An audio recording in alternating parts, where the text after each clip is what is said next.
فأعوذ بالله من الشيطان الرجيم بسم الله الرحمن الرحيم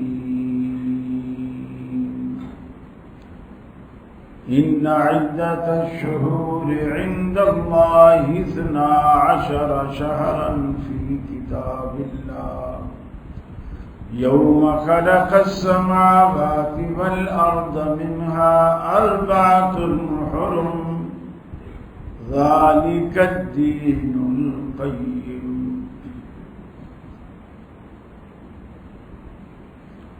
یہ مقصد ہے کہ دنیا سے جہالت دور ہو جائے، کلام اللہ سے مومن کا دل پر نور ہو جائے۔ یا الہی جب تک کہ میرے جسم میں جا رہے تجھ پہ صدقے تیرے محبوب پہ قربان رہے، میں رہوں یا نہ رہوں پر دل کی ہے یہ دعا، دین احمد اور عزت قرآن رہے۔ عزیز ساتھیو، دوستو، بزرگو، اسلامی کیلنڈر کا نیا سال ہے اور بالکل ابتدا ہے، اور مسلمانوں کا بہت سارا طبقہ، بہت سارا حصہ اس کا جو استقبال کرتا ہے وہ خون آشام جلوسوں سے کرتا ہے۔ کہتے ہیں نا کہ جو پہلا امپریشن ہوتا ہے وہی آخر تک جاتا ہے۔ ہمارا پہلا تاثر ہی صحیح نہیں ہے، آگے کیا بنے گا؟ ہم اس کا آغاز ہی سینہ کوبی سے کرتے ہیں، واویلے سے کرتے ہیں، شور شرابے سے کرتے ہیں، وہی پھر سارا سال اللہ ہمارے نصیب میں دے دیتا ہے۔ گزشتہ جمعہ آپ نے غدیر خم کے حوالے سے، جسے لوگ عید غدیر بھی کہتے ہیں، آپ نے سماعت فرمایا۔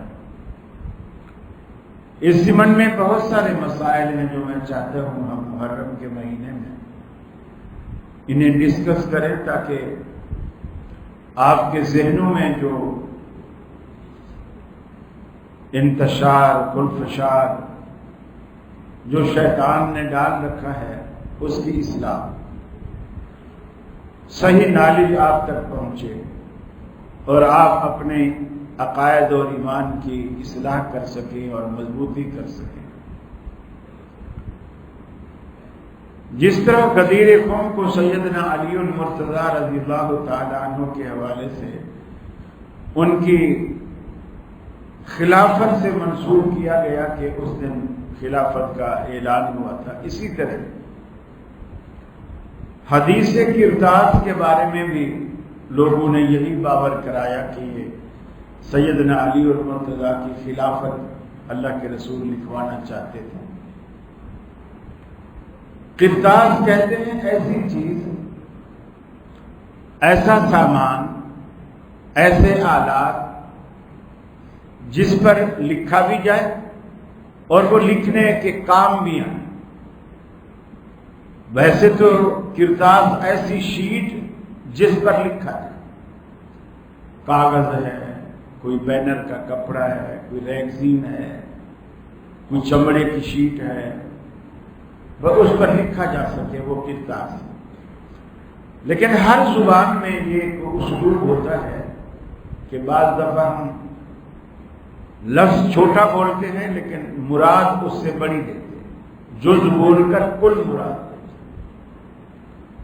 تو قرطاس میں وہ قلم بھی آ جائے گا، دوات بھی آ جائے گی۔ مجھے قرطاس دو کا مطلب لکھنے کی چیزیں دو، میں تمہیں کچھ لکھوں۔ جیسے کوئی آپ سے پوچھتا ہے، بچپن میں بچوں کو جیسے پڑھایا جاتا ہے کہ آپ کا کیا نام ہے، پھر وہ جواب میں اسے یاد کرایا جاتا ہے. کوئی یوں پوچھے کہ آپ کا کیا نام ہے، اس کو بتانا میرا نام شکیل ہے. لیکن جب ہم بڑے ہو جاتے ہیں پھر ہم اس طرح نہیں بتاتے.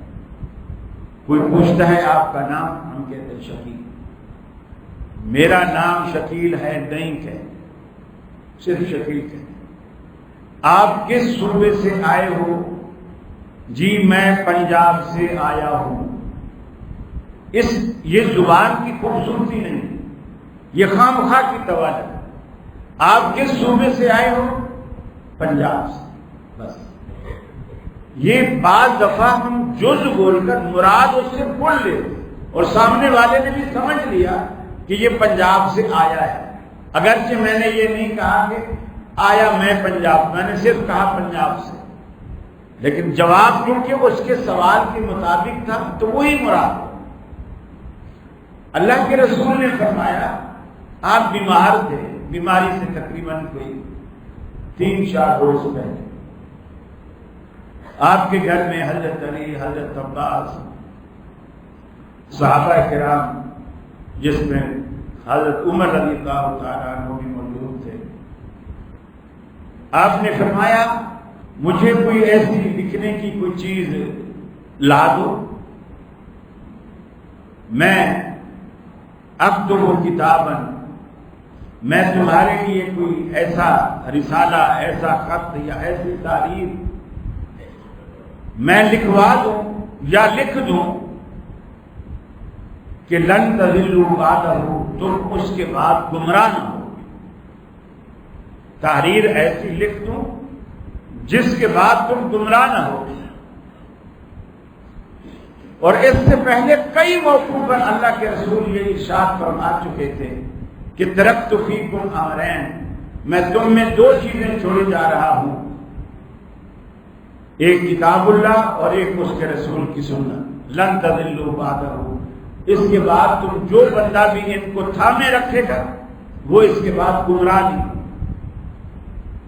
یہاں بھی وہی ارشاد کرنا، کوئی لکھنے کی چیز لاؤ میں تمہیں لکھ دوں جس سے تم بعد میں گمراہی سے بچ سکو. حضرت عمر نے کہا کہ ہمیں اللہ کی کتاب کافی ہے، ہمیں مزید کیا لکھوانا. پھر صحابہ سے کہا کہ اللہ کے رسول اس وقت تکلیف میں ہیں، بیماری کی شدت میں ہیں، آپ ان کو مزید تکلیف کیوں دیتے؟ آپ نے ہمیں سب کچھ پہنچا دیا. جبکہ اس سے پہلے جو حجۃ الوداع کا خطبہ تھا، جو اس سے تقریباً 2.5 مہینے پہلے آپ نے دیا، اس میں آپ نے اللہ کو گواہ بنا کر کے کہا کہ اللہ اللہم اشہد، تو بھی گواہ بن جا، گواہ بن جا، گواہ بن جا، میں نے تیرا دین تیرے بندوں تک بنوان پہنچا دیا. تو حضرت عمر نے سوچا آپ نے سب کچھ تو پہنچا دیا. اور پھر یہ آیت بھی نازل ہو گئی الیوم اکملت لکم دینکم واتممت علیکم نعمتی. پھر اب مزید کیا باقی جبکہ آپ تکلیف میں بھی ہیں، لہذا آپ کو تکلیف نہ دی جائے. یہ ساری باتیں آپ کے حجرے میں ہو. کچھ لوگ کہنے لگے کہ نہیں یار کاغذ قلم دینا چاہیے، لکھوا دو، کوئی چیز بھی لکھوا دو جو آپ لکھنا چاہتے ہیں. حضرت عمر نے کہا میری نظر میں مناسب نہیں. لوگ رسول اللہ صلی اللہ علیہ وسلم کی طرف توجہ ہٹا کے آپس میں بحث کرنے لگے. جتنے بھی لوگ کچھ کہیں ہمیں لا کے دینا چاہیے لکھنے کا سامان، اور کچھ کہیں کہ نہیں دینا چاہیے. حضرت عمر ٹھیک کہہ رہا ہے، آپ تکلیف میں ہیں، نہیں دینا چاہیے. گویا اگر 10-12 افراد وہاں موجود تھے تو ان میں سے 4-5 حضرت عمر کے ساتھ ہو گئے، 4-5 اس طرف ہو گئے کہ دینا چاہیے. جب ان کا شور شرابہ ہوا، نبی رحمت صلی اللہ علیہ وسلم نے ناراض ہو کر فرمایا قوموا عنی، میرے پاس سے اٹھ جاؤ، میرے پاس سے اٹھ جاؤ. جیسے ہم غصے میں کہتے ہیں یار مجھے اکیلا چھوڑ، مجھے اکیلا چھوڑ دو، بس زیادہ مشورے نہیں دو، مجھے اکیلا چھوڑ۔ آپ نے فرمایا قوموا عنی، میرے پاس سے اٹھ جاؤ۔ صحابہ نہیں کیا، باہر چلے۔ اب اگر یہ حکم اللہ کی طرف سے ہوتا کہ یا رسول اللہ ان کو اپنی امت کو کوئی ایسی چیز فلاں چیز آپ لکھوا دو تاکہ یہ آپ کے بعد گمراہ نہ ہو، اگر یہ اللہ کا حکم ہوتا تو نبی کریم صلی اللہ علیہ وسلم اس دن کے بعد 4 دن موجود رہے، 4 دن بقید حیات رہے۔ آپ نے کسی ایک موقع پر بھی نہیں کہا کہ چلو اب کاغذ قلم لے آؤ میں لکھ دیتا ہوں۔ اگر یہ اللہ کا حکم ہوتا تو یہ لوگوں کے شور شرابے کی نظر اللہ کا حکم رک نہیں سکتا، وہ پورا ہو۔ پھر اگر آپ بھی اسے ضروری سمجھتے تو اس دن نہیں، دوسرے دن، تیسرے دن، چوتھے دن آپ اس بات کو یاد کرتے۔ اب یہ سارا نزلہ گرایا جاتا ہے حضرت عمر رضی اللہ تعالیٰ کہ جی حضرت عمر نے کہا کہ ہمیں اللہ کا قرآن کافی ہے، ہمیں یہ مزید کسی چیز کی ضرورت ہے۔ گویا حضرت عمر فاروق رضی اللہ تعالیٰ نے نعوذ باللہ یہ گستاخی کی۔ اللہ کے رسول جب کاغذ قلم مانگ رہے تھے تو انہیں لے دینا چاہیے۔ اب سوال یہ ہے کہ حضرت رسول اللہ صلی اللہ علیہ وسلم نے حضرت عمر سے کہا تھا کہ عمر مجھے کاغذ قلم لا۔ آپ نے جنرلی بات کمرے میں آپ لیٹے ہوئے، جتنے لوگ موجود ہیں سب کے سامنے آپ نے کہا مجھے کاغذ قلم لا۔ کسی خاص بندے کو نہیں کہا۔ اگر عمر نے نہیں لا کے دیا تو علی نے بھی تو نہیں لا کے دیا، آپ کے چچا عباس نے بھی تو نہیں لا کے دیا، کسی اور صحابی نے بھی تو نہیں لا کے دیا۔ آپ نے تو جنرلی بات کی کہ کمرے میں جتنے لوگ موجود ہیں کوئی بھی لا کے دے۔ صرف یہ کہنا، پھر حضرت عمر نے لوگوں کا ہاتھ پکڑا تھا، ایک مشورہ دیا تھا۔ یہ تو نہیں کہا کہ تم نہیں لاؤ، جو لائے گا میں اسے ماروں گا، یہ تو نہیں کہا۔ آپ نے ایک مشورہ دیا۔ اس طرح کا ایک مشورہ رسول اللہ صلی اللہ علیہ وسلم ایک باغ میں موجود تھے، صحابہ بھی تھے، حضرت ابو ہریرہ رسول اللہ کو ڈھونڈتے ڈھونڈتے وہ بھی باغ پہنچ گئے۔ کہتے ہیں میں وہاں پہنچا تو رسول اللہ صلی اللہ علیہ وسلم نے جہاں بیٹھے ہوئے تھے باغ میں مجلس میں ایک بات کی۔ وہ بات یہ تھی من قال لا الہ الا اللہ دخل الجنہ، جو بندہ لا الہ الا اللہ پڑھے گا وہ جنت میں جائے گا۔ حضرت ابو ہریرہ کہتے ہیں کہ میں نے رسول اللہ صلی اللہ علیہ وسلم سے کہا یا رسول اللہ یہ تو بڑی مددگاری والی بات ہے، جو بھی کلمہ پڑھ لے جنت میں جائے گا، تو کیا میں یہ خبر لوگوں کو دے دوں؟ آپ نے فرمایا دے دیں۔ انہوں نے کہا یا رسول اللہ مجھے نشانی کے طور پر اپنی جوتی دے دی۔ آپ نے فرمایا لے جا۔ رسول اللہ صلی اللہ علیہ وسلم کی نالین مبارک لے کے جا رہے ہیں، ابھی لوگوں کے پاس جانے سے پہلے آگے حضرت عمر ٹکرا۔ عمر نے کہا خیریت تو ہے، کہاں جا رہے ہو؟ کہا رسول اللہ صلی اللہ علیہ وسلم فلاں باغ میں بیٹھے ہیں، انہوں نے یہ حدیث سنائی ہے کہ جو بندہ لا الہ الا اللہ کہہ لے وہ جنت میں جائے گا۔ رسول اللہ صلی اللہ علیہ وسلم نے مجھے اپنے جوتے نشانی کے طور پر دیے ہیں، تو میں لوگوں کو بتانے جا رہا، یہ حدیث سنانے جا رہا۔ حضرت عمر نے غصے سے حضرت ابو ہریرہ کو دھکا دیا۔ حضرت ابو ہریرہ خود کہتے ہیں خرجت لرزقی، میں اپنی کمر کے بل گرا۔ آگے سامنے سے جو دھکا دیا تو میں پیچھے کو کمر کے بل گرا، اٹھ کے کھڑا ہوا۔ میں نے کہا کہ میں رسول اللہ صلی اللہ علیہ وسلم سے اجازت لے کر آ۔ حضرت عمر نے کہا چلو رسول اللہ صلی اللہ علیہ وسلم کے پاس۔ رسول اکرم کے پاس گئے۔ حضرت ابو ہریرہ نے شکایتاً پہلے کہا یا رسول اللہ میں آپ سے اجازت لے کر جوتی کو نشانی کے طور پر لے کر گیا تھا، لوگوں کو بتانے جا رہا، راستے میں عمر ملے، انہوں نے مجھے دھکا دیا۔ اور آگے جانے بھی نہیں دیا، آپ کے پاس لے۔ آپ نے فرمایا عمر تو نے کیوں دھکا دیا؟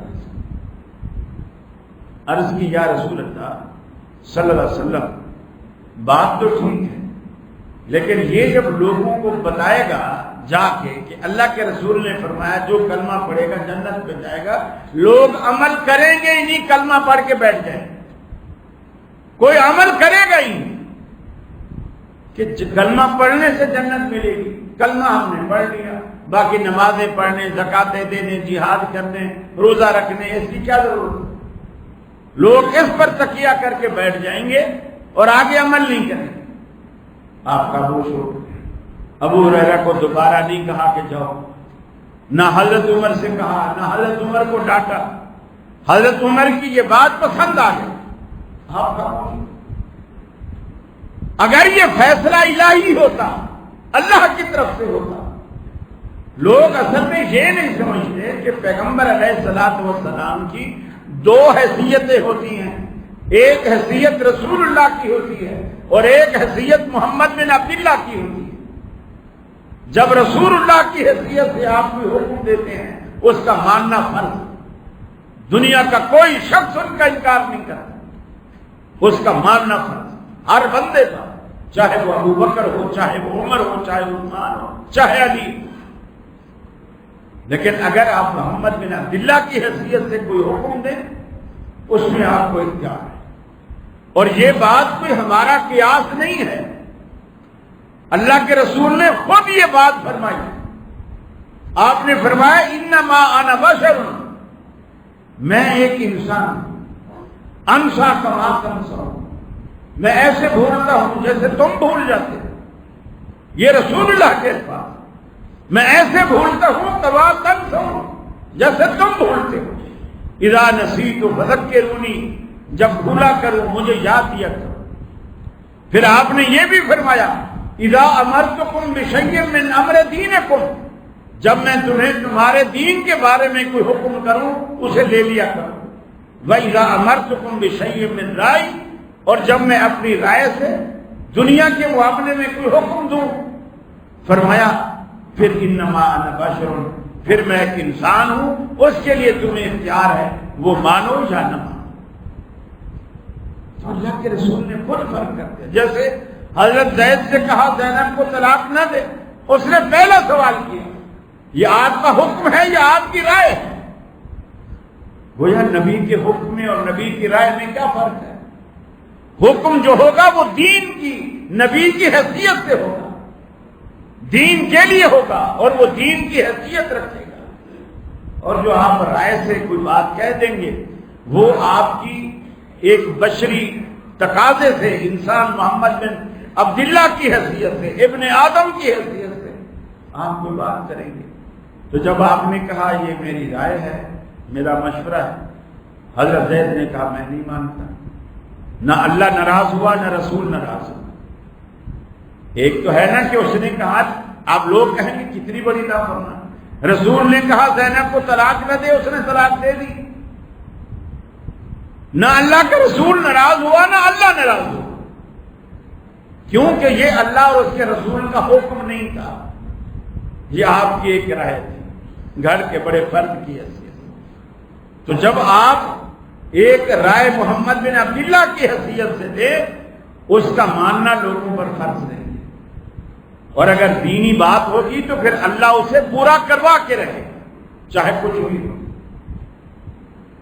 اب لوگ کیوں ناراض ہوتے ہیں کہ حضرت عمر نے اس لیے روکا کہ حضرت عمر کو یہ ڈر تھا نعوذ باللہ بن ذالک کہ آپ خلافت علی کے نام لکھوا دیں گے، اس لیے حضرت عمر لکھا نہیں ہمیں نہیں چاہیے تاریخ، ہمیں نہیں لکھوانا۔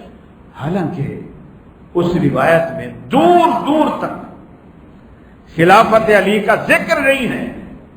لن تضلوا بعدہ، میں تحریر لکھ دوں جس کے بعد تم گمراہ نہیں ہوگے۔ پھر خلافت علی تو غدیر قوم میں بقول آپ کے فیصلہ ہو چکا تھا، جب آپ نے کہا تھا من کنت مولا فہذا علی المولا، آپ نے کہا کہ غدیر قوم میں یہ فیصلہ ہو چکا تھا اب 2.5 مہینے بعد پھر یہ فیصلہ کیسے؟ یہ تو فیصلہ ہوا حضرت عمر کہتے یا نہ کہتے فیصلہ ہو چکا تھا۔ پھر اس تحریر میں اگر حضرت عمر نے رکاوٹ بن کر اس کو روکا، اگر اللہ کی طرف سے حکم ہوتا تو آپ ضرور اس کو لکھوا دیں، اس دن نہیں تو تھوڑی دیر بعد، مغرب کو، عشاء کو، فجر کو، ظہر کو، کسی بھی ٹائم جب غصہ ٹھنڈا ہوتا آپ لکھوا دیتے۔ آپ نے ایسا نہیں کیا۔ پھر سیدنا علی المرتضیٰ رضی اللہ تعالی عنہ، انہوں نے بھی کبھی یہ نہیں سمجھا اللہ کے رسول میرے بارے میں لکھوانا چاہ رہے تھے، انہوں نے بھی کبھی یہ نہیں سمجھا، اور اس حدیث کرتاس کو ساری زندگی اپنے حق میں کبھی کوٹ نہیں کیا، اپنے حق میں استعمال نہیں کیا اس حدیث میں۔ پھر حضرت ابو بکر خلیفہ بنے، حضرت علی نے بیعت کی، عمر خلیفہ بنے، حضرت علی نے بیعت کی، عثمان خلیفہ بنے، حضرت علی نے بیعت کی۔ ایک دفعہ بھی نہیں کہا کہ تم تو میری خلافت کو غصب کر کے بیٹھے ہو، اللہ کے رسول تو یہ لکھوانا چاہ رہے تھے میرے بارے میں، تم نے لکھنے نہیں دیا، اب تم خلیفہ بن کے بیٹھے ہو۔ نہ صرف یہ کہ بیعت کی، ان کی خلافت کو مانا، بلکہ ان کے خلافت میں قضات کا عہدہ بھی قبول کیا۔ کسی خلیفہ کے دور میں مشیر بنے رہے، کسی خلیفہ کے دور میں عدالت کے قاضی بنے رہے، یعنی اسٹیبلشمنٹ میں، پوری اقتدار میں، حکومت میں ساتھ ساتھ شامل رہے۔ ورنہ آپ سے پہلے تقریباً 25 سال یہ گزر چکے تھے اقتدار کے، صدیق اکبر کے 2.25 سال تقریباً، حضرت عمر کے تقریباً 10.25 سال یا 10.5 سال، اور حضرت عثمان غنی رضی اللہ تعالیٰ عنہ کے 12 سال تقریباً، چند دن کم تھے اس میں سے، تقریباً 12 سال۔ اب یہ ساروں کو ٹوٹل کو جمع کرو تو تقریباً 25 سال بنتے ہیں حضرت علی سے پہلے۔ 25 سال تک حضرت علی نے کبھی بھی یہ ظاہر نہیں کیا کہ میری خلافت چھینی گئی، مجھ سے خلافت چھینی گئی، کبھی بھی ظاہر نہیں کیا کہ مجھ سے یہ خلافت چھینی گئی، میرا حق مارا گیا۔ پھر جب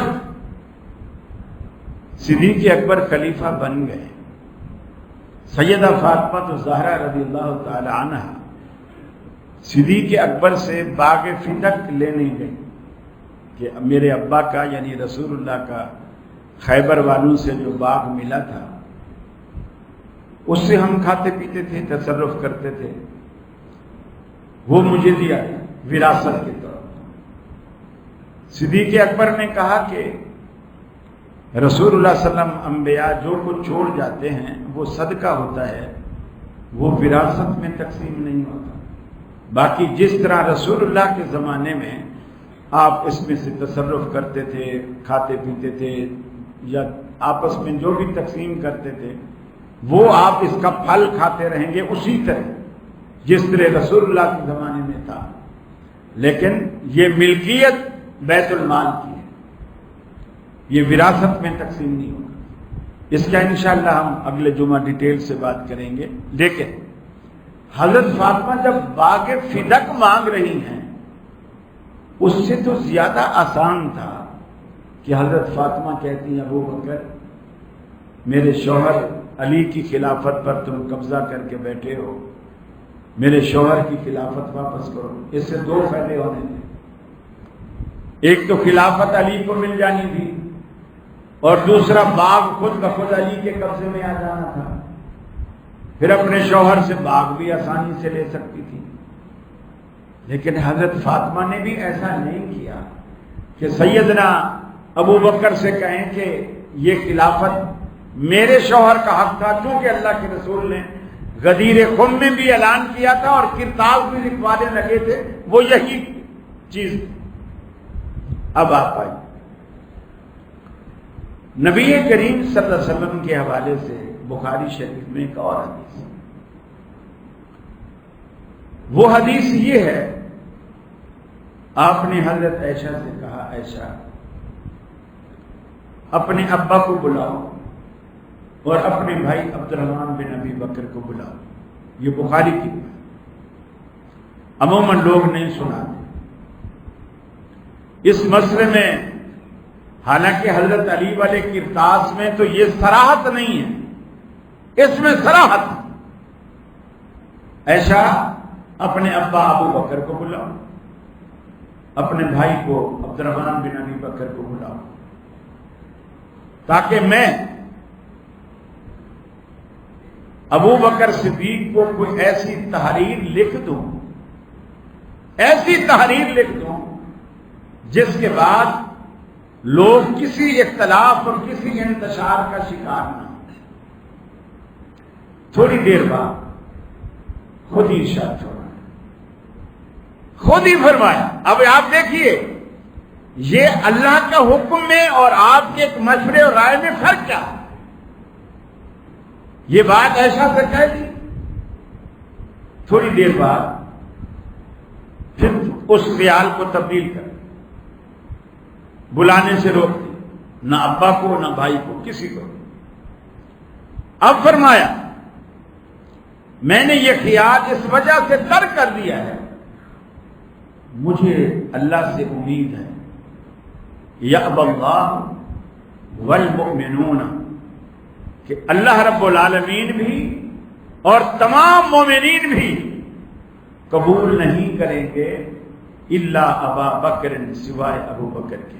یعنی میرے بعد بھی مجھے اللہ سے بھی امید ہے، لوگوں سے بھی امید ہے. اللہ یہ غلط فیصلہ نہیں ہونے دے گا کہ ابو بکر کے سوا کسی کا چناؤ ہو. اللہ بھی یہ قبول نہیں کرے گا اور مومنین بھی قبول نہیں کریں گے. آپ نے نہیں لکھوایا لیکن اشارہ کر دیا کہ میرے بعد خلافت ہے ابو بکر کی. اور اشارہ کیا کر دیا کہ اللہ بھی اس کے علاوہ پسند نہیں کرے گا اور مومنین بھی پسند نہیں کرے گا. اتنی سات. اور پھر وہی ہو آپ کے جانے کے بعد ثقیفہ بنو سعدہ میں صدیق اکبر کی بیعت ہوئی، آپ کو لیا گیا، آپ کا چناؤ ہوا. رسول اللہ کی وہ بات بالکل 100% سچی رہی کہ نہ اللہ پسند کرے گا نہ مومن پسند کریں گے کہ ابو بکر کے سوا کسی کا چناؤ. اور سیدنا علی المرتضیٰ نے کبھی بھی بیچ میں روڑا نہیں ڈالا، روڑا نہیں اٹکایا، رکاوٹ نہیں بنے. اس بات کو کبھی ظاہر تک نہیں کیا کہ میری خلافت چھینی گئی یا میرا حق مارا گیا، میرے اقتدار پر اس طرح قبضہ کیا گیا جس طرح لوگ کہتے ہیں. پھر اگر حضرت علی رضی اللہ تعالیٰ عنہ نعوذ باللہ اتنا کمزور تھے تمہاری نظر میں، ابو بکر نے خلافت چھین لی، عمر نے خلافت چھین لی، عثمان نے خلافت چھین لی، ان سب نے خلافت چھین لی. حضرت علی اتنے کمزور تھے. اور دوسری طرف کہتے ہیں وہ شیر خدا ہے.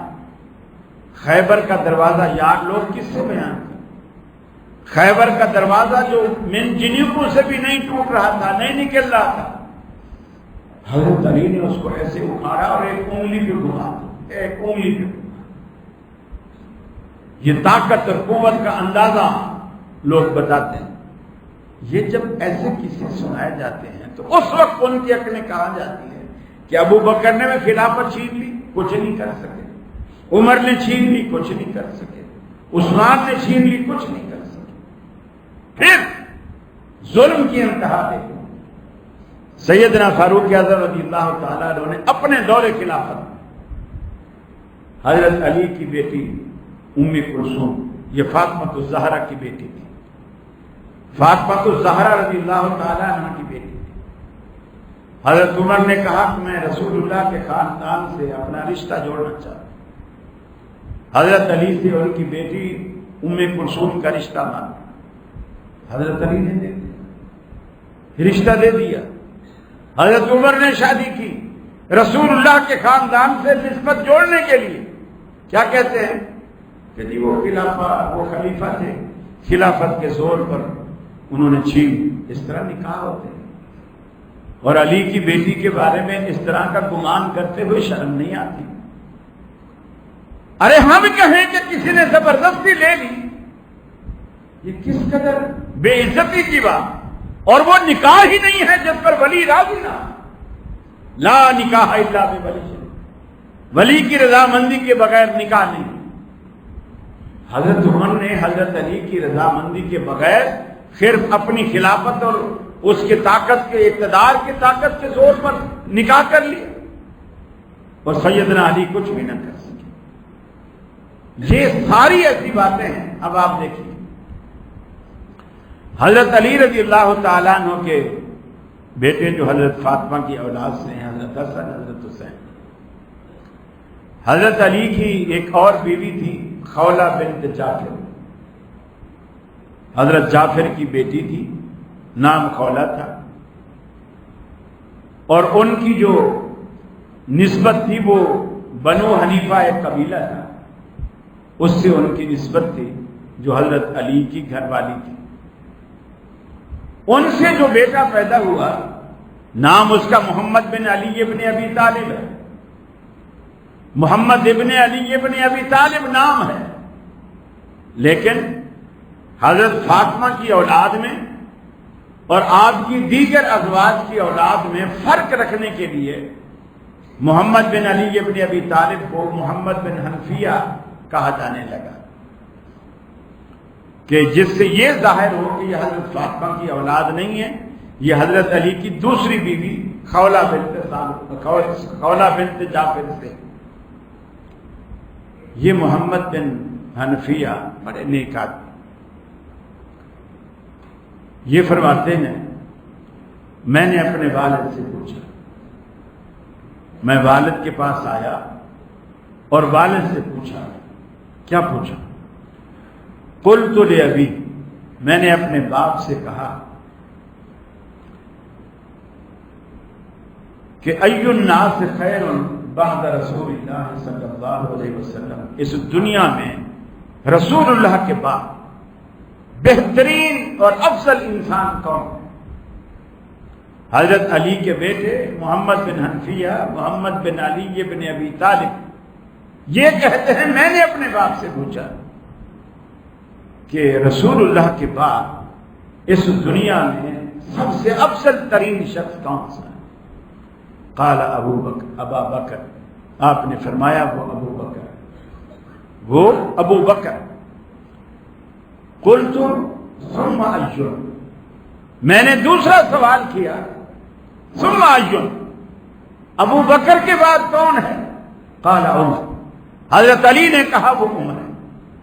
سب سے افضل ترین رسول اللہ کے بعد حضرت علی کے بیٹے کی گواہی، اور یہ کہنے والے حضرت علی، پہلا شخص جو افضل ترین ہے ابو بکر اور دوسرا عمر۔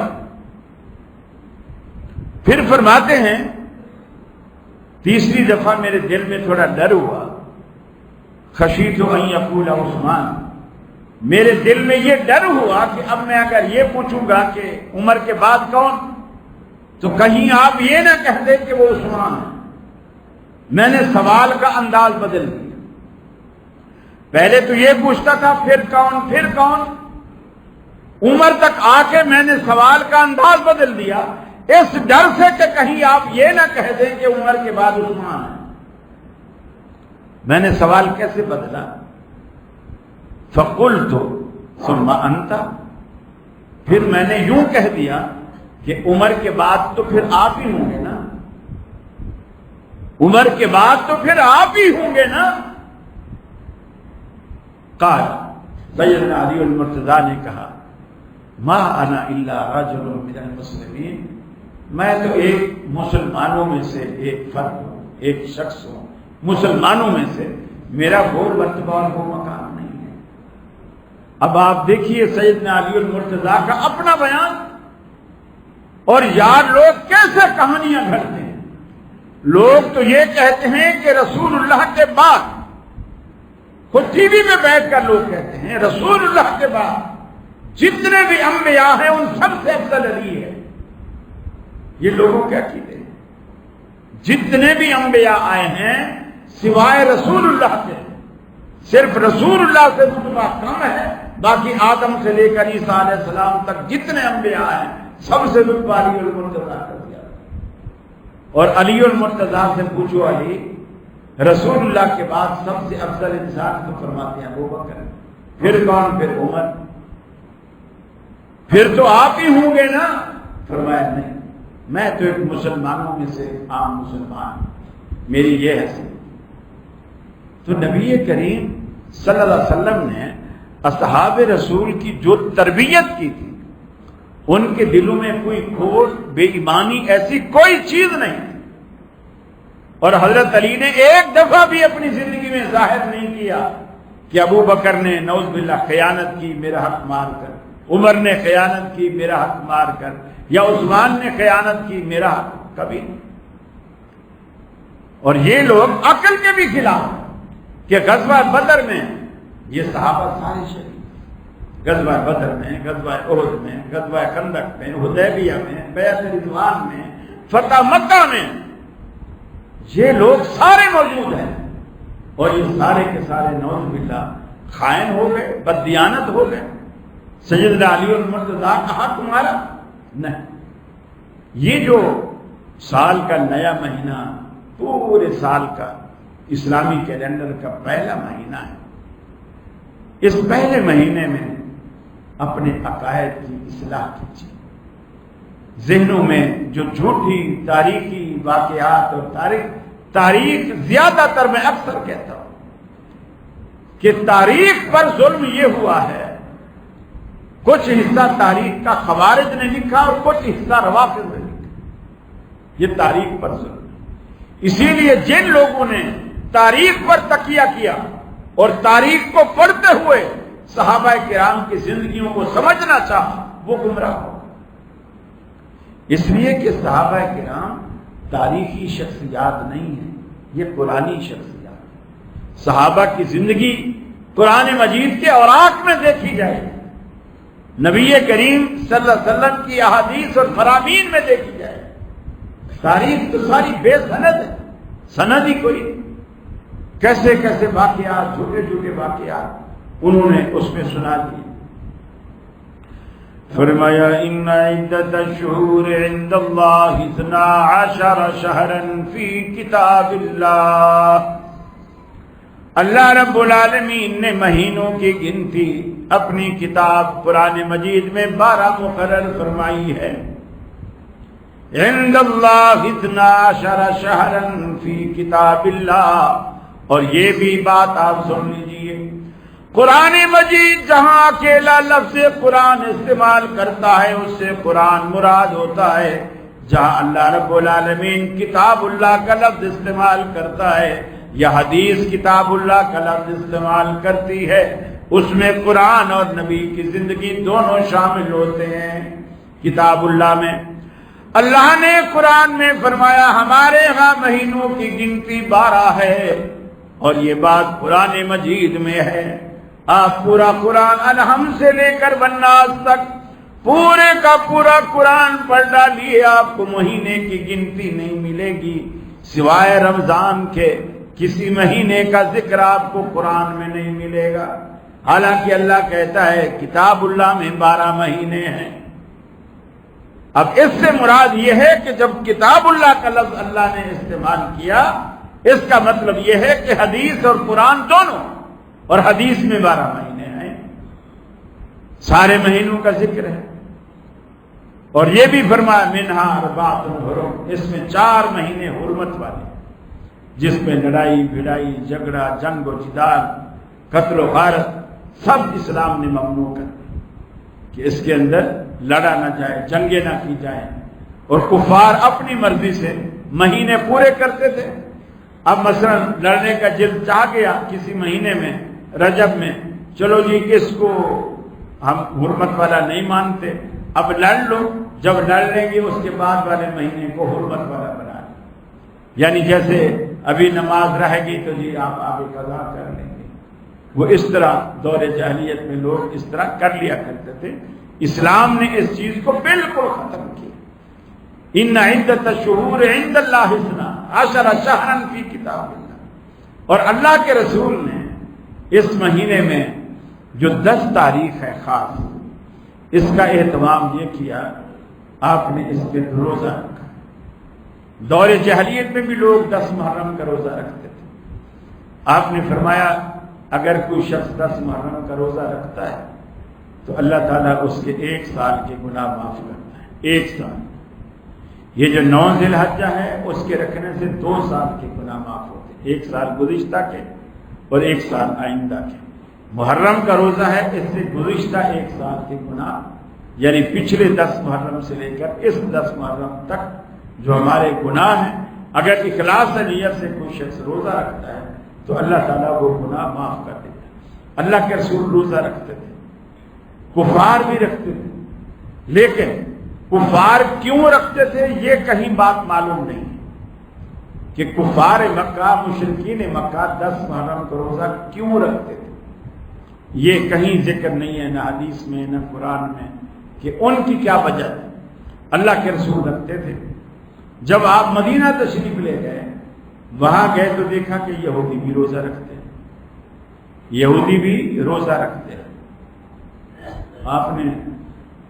آپ سے کہا گیا یا رسول اللہ کہ یہودی بھی روزہ رکھتے ہیں۔ آپ کی طبیعت میں، مزاج میں یہودیوں کی مخالفت پسند تھی، موافقت بالکل پسند نہیں۔ آپ نے پوچھا یہودیوں سے کہ تم کیوں رکھتے ہو روزہ؟ انہوں نے کہا اس دن موسیٰ علیہ السلام کو اللہ تعالیٰ نے فرعون اور فرعونیوں سے نجات دلائی تھی، اس خوشی میں ہم اسے عید کا دن مناتے ہیں، خوشی کرتے ہیں اور شکرانے کے طور پر ہم روزہ رکھتے ہیں۔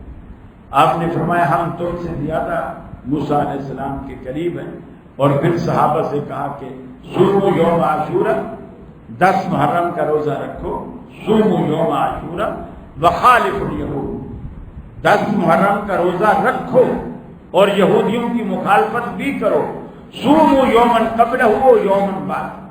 ہم اس کا ترجمہ کرتے ہیں یا ایک دن پہلے کا روزہ ساتھ ملاؤ یا ایک دن بعد کا روزہ ساتھ۔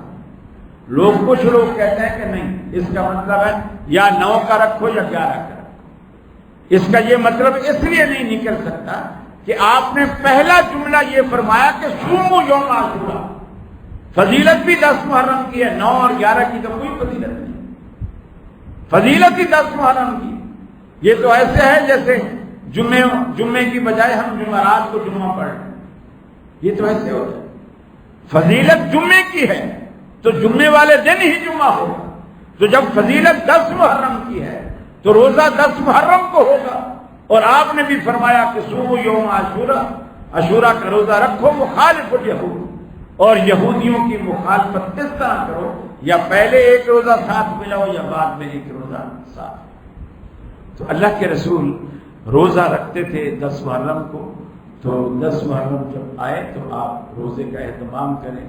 اگر گناہ بخشوانا چاہتے ہیں تو بہرحال یہ سودا نفع کا ہے اور بہت نفع کا ہے۔ 1 سال کے گناہ اللہ تعالیٰ ایک روزے کے بدلے اگر معاف کرے تو اور ہمیں کیا چاہیے۔ اگلے جمعہ انشاءاللہ ہم باغ فدق کے حوالے سے بھی بات کریں گے، جنگ جمل اور جنگ صفین کے حوالے سے بھی بات کریں گے کہ حضرت عائشہ کے ساتھ حضرت معاویہ کی جنگ ہوئی، اور حضرت عائشہ کے ساتھ حضرت علی کی جنگ ہوئی، اور حضرت علی کے ساتھ حضرت معاویہ کی بھی جنگ ہوئی۔ حضرت عائشہ والی جنگ کو جنگ جمل اور حضرت معاویہ والی جنگ کو جنگ صفین کہا جاتا ہے۔ یہ کیوں؟ اس کے کیا اسباب تھے، کیا پھر نتائج نکلے؟ انشاءاللہ ان چیزوں کا مقصد یہ ہے تاکہ لوگوں کے ذہن میں جو غلط نظریات صحابہ کرام کے بارے میں پائے جاتے ہیں ان کی صفائی ہو اور درست معلومات آپ تک پہنچے۔ اللہ سے دعا ہے اللہ تعالی ہمیں